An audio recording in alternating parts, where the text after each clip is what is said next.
But we have 45,000 soldiers in harm's way and right next to Kim Jong Un.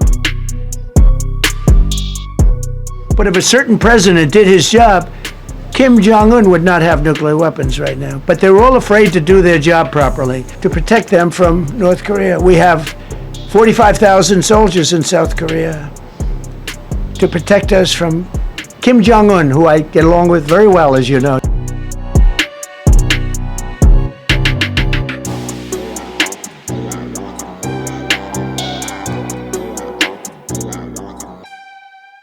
U.S. President Donald Trump has set off a global storm, mixing North Korea, Iran, and U.S. allies into one explosive narrative, raising one big question: is Trump playing power politics or walking a dangerous line with Kim Jong Un? But we have 45,000 soldiers in harm's way and right next to Kim Jong Un. Trump didn't hold back, blasting key allies for what he called a lack of support in the escalating Iran conflict, naming South Korea, Japan, and Australia directly. And it's not just NATO. You know who else didn't help us? South Korea didn't help us. You know who else didn't help us? Australia didn't help us. You know who else didn't help us? Japan. And then came the twist. While criticizing global partners, Trump doubled down on his relationship with Kim Jong Un. However, he also acknowledged a chilling reality: 45,000 U.S. troops stationed within striking distance of a nuclear-armed regime.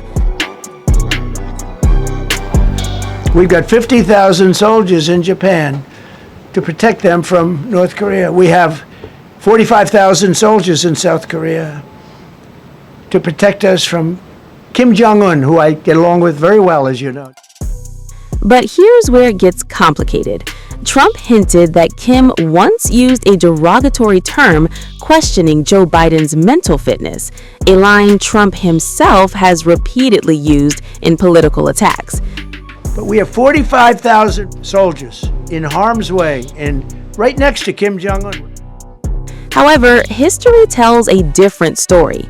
During Trump's own presidency, Kim Jong Un didn't hold back either, calling him a dotard and a gangster fond of playing with fire. And now the internet isn't holding back either, as Trump's latest video goes viral.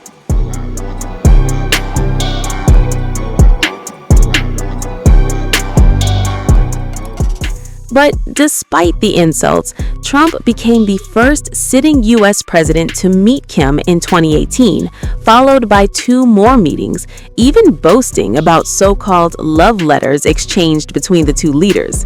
So what is this relationship really? Strategic diplomacy, personal admiration, or quiet fear of a nuclear adversary? Because while Trump calls things very nice, Kim Jong Un remains armed with nuclear weapons that didn't exist before 2011 under his leadership. And Trump himself admitted that should have never happened. Right next to Kim Jong Un with a lot of nuclear weapons, 45, which should have never happened if a certain president, I'm not going to mention this president because I happen to like him, believe it or not, but if a certain president did his job, Kim Jong Un would not have nuclear weapons right now. But they're all afraid to do their job properly. But just to conclude and just to finish, Japan didn't help us, Australia didn't help us, South Korea didn't help us, and then you get to NATO, NATO didn't help us. At the same time, Trump opened another front, issuing a stark warning to Iran. Are there certain kinds of civilian targets, though? I'm thinking schools I don't want to or tell you hospitals that. that you I don't want to tell you that. We have a plan because of the power of our military, where every bridge in Iran will be decimated by 12 o'clock tomorrow night, where every power plant in Iran will be out of business, burning, exploding, and never to be used again. I mean, complete demolition by 12 o'clock. And it'll happen over a period of 4 hours if we wanted to. We don't want that to happen. We may even get involved with helping them rebuild their nation And you know what? If that's the case, the last thing we want to do is start with power plants, which are among the most expensive thing, and bridges. You saw the bridge went. We were very close to a deal. So now the world watches closely as Trump praises calm with North Korea, threatens devastation in Iran, and questions the loyalty of allies. Is this bold leadership or a high-stakes gamble with global consequences? And most importantly, is Trump truly in control of the narrative with Kim Jong Un, or is the balance of power far more fragile than it appears? We have regime change, but we didn't do this for regime change. We did it for the fact, and my view was very simple. I saw somebody said, "Oh, he doesn't have a plan. I have the best plan of all, but I'm not going to tell you what my plan is." You know, they want me to say, "Here's my plan. We're going to attack at 9:47 in the morning, and then we're going to do this, and then we're going to." And if you don't do that, they say, "I have a plan." These people know what the plan is. Everybody here knows what the plan is, but it's very unfair to say we don't. Because I don't mind being insulted. I've been insulted for many years by the fake news, but you can't. It's so bad for people that are so pro. You just saw two great, and John Ratcliffe, three unbelievable people. They have a plan. Every single thing has been thought out by all of us. Thank you, Mr. President.